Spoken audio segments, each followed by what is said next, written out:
Riders, ready. Watch the gate.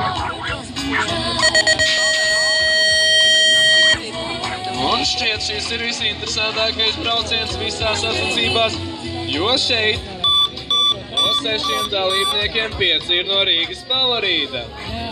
Nu, viņš jau pirmajā taisnē uz beigām jau viņam visu. Un šobrīd par pirmo brauc Tālavas braucējs Niks Kalvāns. Un kā otrais brauc Markus Ozolnieks. Un šobrīd jau otrais ir Edvards Tūters, bet viņi kopā ar Markus Ozolnieku turās pie trīnieka. Pēdējā virāža.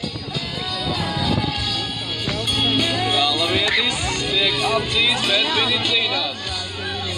Un šķiet, ka Rīgas favorītas sportists Edvards Tūters tomēr sekmīgi nodzen un piebrauc pirmais.